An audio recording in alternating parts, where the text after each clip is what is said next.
I wanted to talk today about a couple of things, but two of them are going to be a bear and a dead horse. When we were talking about coming, and speaking today, and what we could talk about, the the ransomware topic has been discussed ad nauseum, and that's still great, right? We want to talk about ransomware and how it's happening, but we decided, me and a coworker friend at Zage, right? Let's do a prezzo about it, but in a way that is highly simplified. So, how ransomware is like an angry bear, right? We have known predictors of this angry bear. It is predictable in a way that we understand its aggression, right? We can see how it is reacting to certain stimuli, what it is doing. We know its motivations. It's hungry. It wants to protect its young. um, it just wants to provide basic security. So on top of that, uh, we also know that the bear can kill you. It is a large animal, right? It is capable of doing things to protect itself, whatever. How is this like ransomware, right? Oh, sorry, last point. It's better to avoid than to confront. The bear, right? Unless you're just a brawny man and you're 7 feet tall and you can take on a bear, right? If that's your risk appetite, go for it. But for most of us, it's better to avoid than confront. And that's like ransomware, right? It also has a highly predictable behavior. I saw on Emily's slides earlier, right? Like that's why I'm saying that this has been a topic that we've debated. We have debated it to the point where MITRE has even sat down and created that attack framework where we know the predictability of this ransomware down to its tactics, techniques, and procedures. um, we also understand their motivations, ransomware, right? So the same way that if you stay away from the bear's young and you stay away from its space and you don't give it anything to come into your space like food, um, we understand that as well about ransomware and threat actors, right? They're motivated to get your resources the same as that bear. And if you confront them, think things like hacktivists and folks like that, we understand their motivations as well. They can kill your business.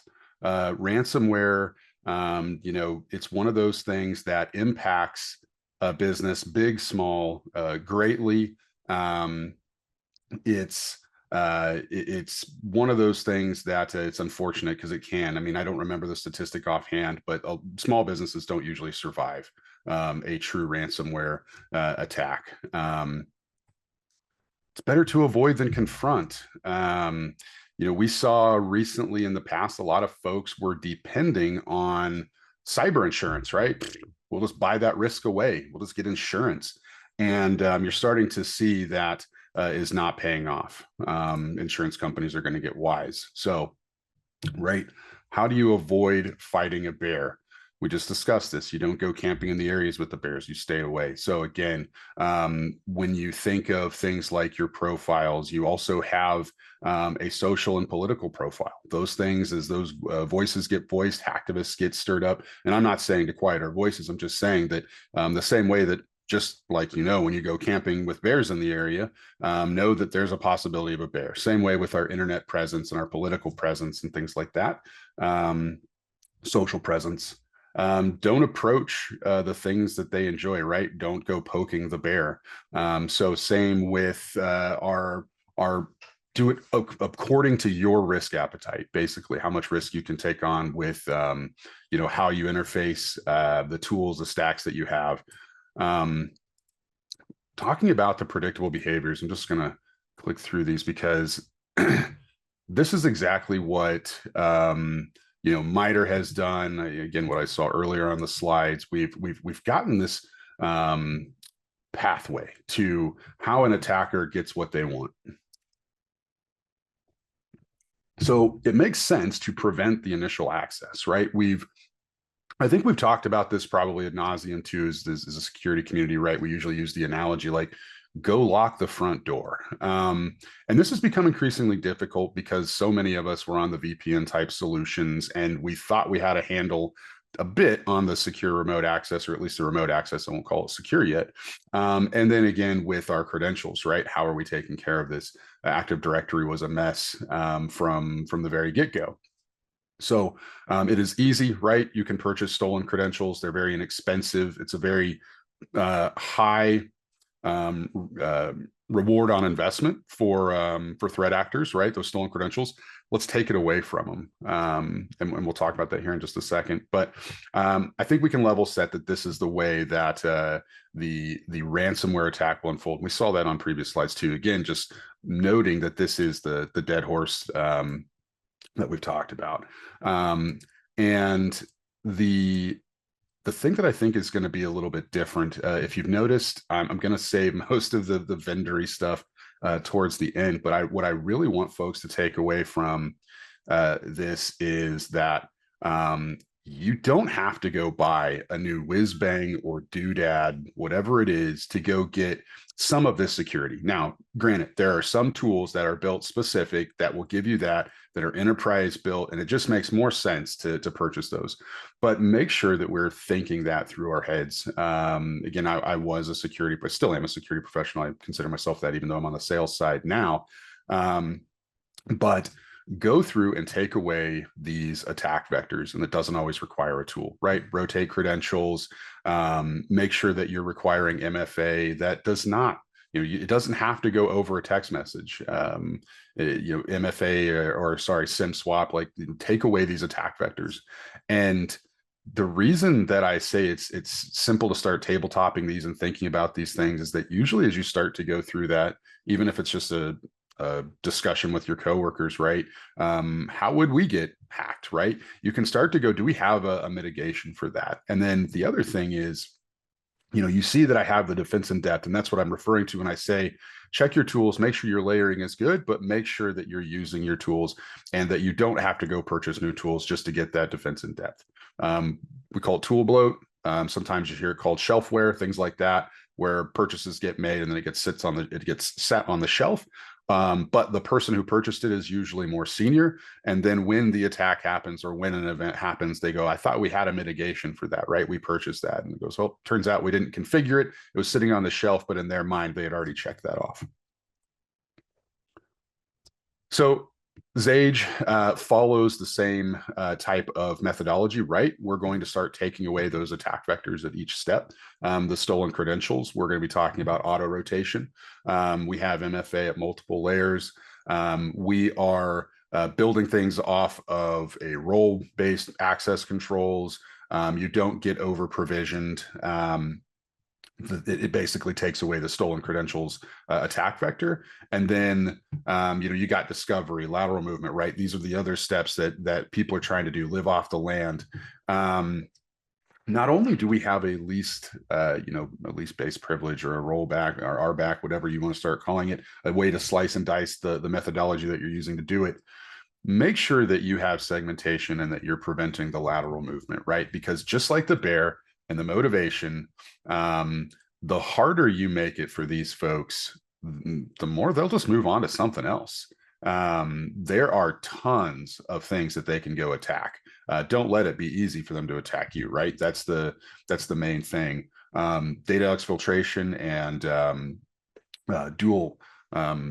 Basically, what they want to do is they want to take the data and they want to have a fail-safe in the event that you did have your stuff ready to go and you had backups and things, and they can't basically get you that way. So they're going to say, hey, we're going to release all the data. So make sure that your data at rest and in movement, right, the best that you can and to your risk appetite is encrypted where it makes sense.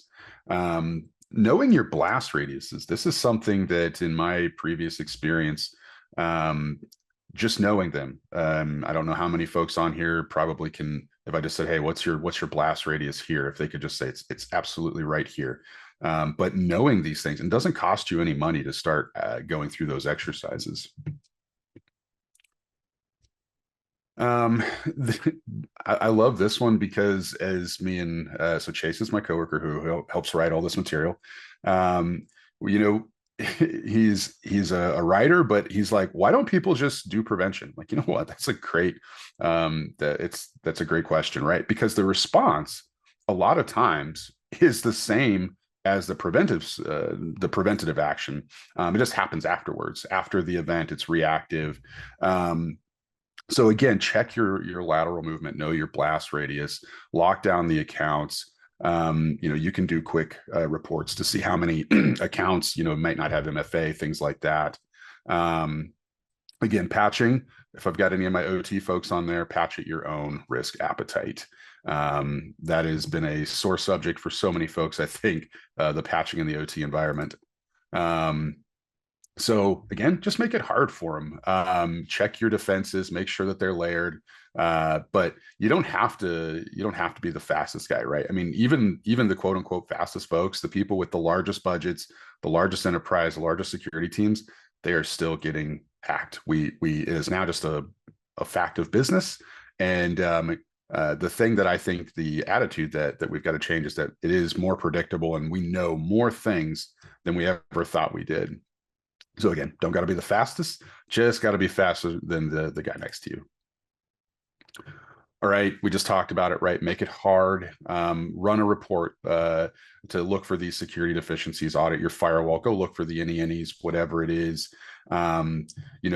Make sure that you understand not only your risk appetite, especially when you're talking about patching. This came from a previous employer, but they always tried to make sure that we separated our thinking of the company's money with ourselves, right? Because like a few $1,000s could be game changing to a single person, but $50,000 loss to a business might be something they don't even consider critical. So knowing this, understanding this, so you know how to prioritize your patching. And this also just helps you get more intimate with the business in general, right? Understanding those business risks and aligning to them. So gonna finish with how Zage, we are not a one-trick pony. If any of you guys have watched Alton Brown, he talks about unitaskers. I feel the same in my security environment. One-trick ponies just don't make it, right? They are point solutions, get costly. They're just putting a finger in the hole, the bubble gum in the hole to basically cover the hole as the water is leaking out for a while. Get a platform, be strategic with it, and make sure that it can take you down multiple zero trust journeys. Zage can. We are able to deploy very easily, and we're vendor agnostic. So again, I want to thank SANS first of all for letting me talk, and because I've gone through SANS. Like some of you guys, you've probably been to many SANS courses, or maybe this is your first one or your first attending the sessions. Love SANS, great information, always been a great environment. So Matt, hey Michael, yeah, absolutely. No, thanks for joining us, and thanks for bringing that together. I was going to see if I could get control of the slides because I wanted to go back and ask a couple questions about a few things. Let me see. Absolutely. I think as if magic, I just got control of them. So it's like the SANS folks are listening to me. I wanted to go back and give me just one moment here. There's something I want to bring up. Here we go, right here. So first off, I really like the way that you guys have kind of brought out and broken down these different stages of adversaries either getting in or executing attacks or something along those lines and whatnot. I want to kind of get your thoughts here on at these different stages. Is there a point where you feel you guys are better implemented? And obviously all the way across the board would be good, right? Yeah. But is there a big difference from a detection, from a defender's perspective? Is there a big difference in the ransomware chain if I detect at the discovery versus if I detect at the data exfiltration stage? You know what I mean? Yep. So absolutely, each one of these is the step to the total package, and you need to trip them up at each one of these steps to get them to basically go away and move on to something else. Sage does have a 90% coverage with the MITRE attack framework, especially in the ICS. That's where I come from, the industrial control systems.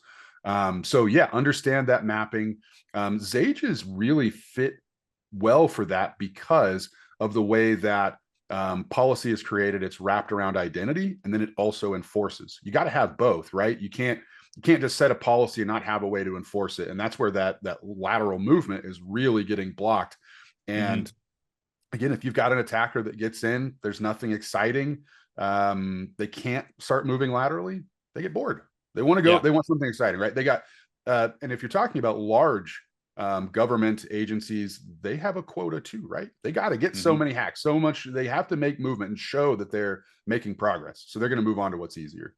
So across the board, you got to block all these across the board, and to a varying degree, right? Now you get more if you can prevent. You're going to have different controls, or you'll have more lax controls because you've already prevented a lot of those things. Absolutely. Yeah. And I think one of the things that Michael brought up, that when I first saw this slide, everyone, one of the things that kind of stuck with me at this is where in the kind of attack path, at which stage we start to implement and think about defenses. Now, it's 2024. If this is the first time you're hearing anybody say this, then I'm so glad you're with us today. But if the first time you detect a ransomware attack is when the ransomware note gets dropped, you're way too late in the game. However, that statement leaves an open-ended, well, when is the right time, and is there too early of a time, right?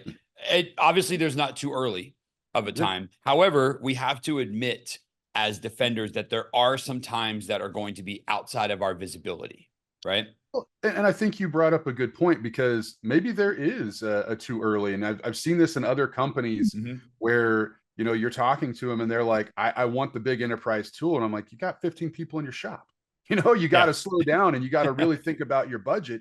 And again, it has to mirror your risk appetite, and that's why knowing the business as a risk professional is important, because then we can match their risk appetite instead of, again, I think the most secure computer in the world is one wrapped in concrete, turned off, and dropped to the bottom of the ocean, right? It's just not usable. That's right.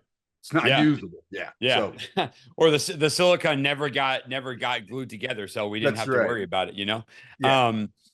Yeah. So and I think, like, Michael brings up a really good point that also kind of I think is important for organizations to understand, is like where the adversaries find. And I love the way how you described, if someone shows up on site, or lands in your organization, and they don't find anything of value, okay, then they're just going to move on to the next one.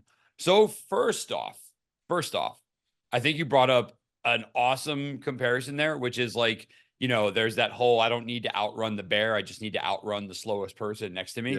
That should be a rising tide lift all boats. And we're going to throw as many idioms as we can into this sentence, because everybody should be upping their security defenses to the point where the bar for an adversary to get in is very high. Right? That we want that will remove a lot of attacks, number one. However, number two, it's also understanding where adversaries find success and where they start to determine levels of success and forecast levels of success as well. Because let's be clear, and Michael, I'd love to get your thoughts on this. I don't want to say never, and I don't have a percentage for everyone, but I think it's a low percentage personally, based off my own experience. I think it's a low percentage that someone says, all right, here's the Fortune 50. We're going to ransom all of them. I don't think that happens as much as people may think it does. I think it's more of, oh, look, a bunch of open VPN appliances that are unpatched. Awesome. Boop, boop, boop, boop. Oh, look at that. We happen to compromise a Fortune 50. And so that's when everybody gathers around that guy's computer and is like, holy crap, you got the whale, right? You got the one. Yeah. It's straight boiler room politics.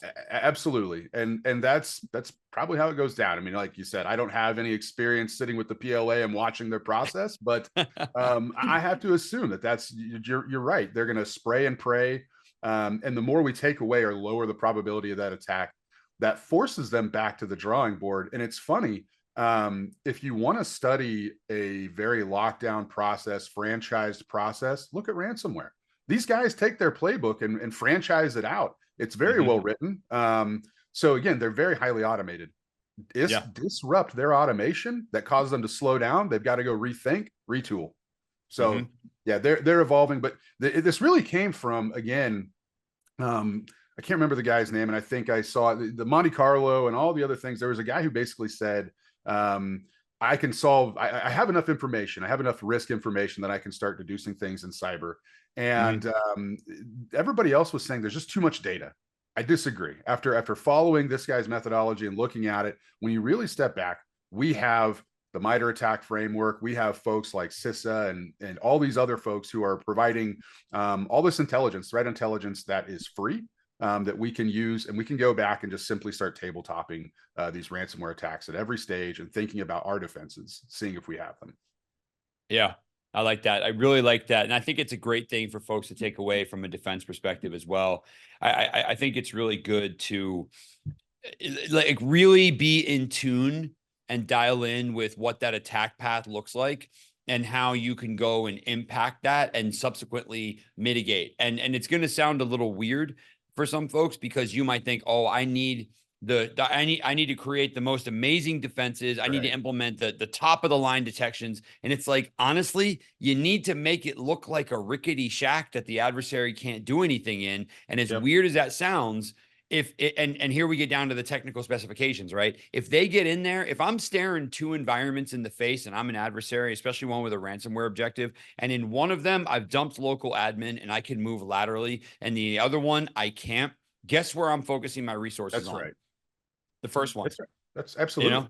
So little nibbles, little things, as Michael pointed out throughout the presentation. That's why I love this slide right here, because little nibbles can be really big. Oh, I'm going to come up with a great comparison here. The little nibbles you leave out there can be a huge bite in defense, right?